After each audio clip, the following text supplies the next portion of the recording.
গন্ধ বের হওয়ার পরে তখন বুঝতে পারছি কি কাহিনী, কি গন্ধ বের হয় কেন। যখন দেখে ভিতরে খোলার পরে দেখে যে মাংসের টুকরা টাইপের। এখন তারা তো নিয়ে আসছে এখানে, যেভাবে ভ্যানে নিয়ে আসছে, আমি যতটুকু বুঝছি এখানে যারা ছিল আর কি, যে ভ্যানে নিয়ে আসছে দুইজন ব্যক্তি।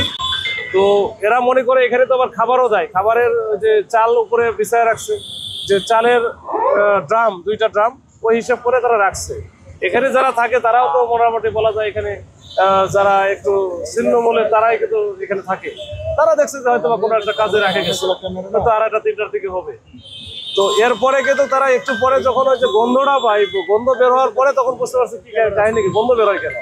যখন দেখে ভিতরে খোলার পরে দেখে যে মাংসের টুকরা টাইপের, তখনই আমাদের থানায় খবর দেয়। শাহবাগ থানা এখানে আসে, থানা পুলিশ যখন বের করে দেখে যে এখানে আসলে এটা একটা হত্যাকাণ্ড এবং এই একটা লাশকে কয়েকটা অসংখ্য টুকরায় ভাগ করা হয়েছে, মানে কেটে ফেলা হয়েছে। তো আমরা এটা চেষ্টা করতেছি লাশটাকে শনাক্ত করার জন্য।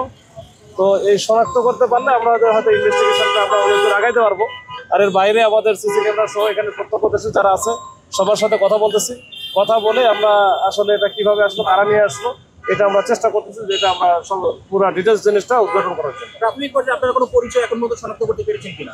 আপাতত একটা রাফলি আমরা একটা পাইছি যে এই ভদ্রলোকের যে ফিঙ্গার থেকে, সেটা রংপুরের বদরগঞ্জের একজন ব্যক্তি। এটা দেখে আমরা একটু ওইটা ভেরিফাই করতেছি।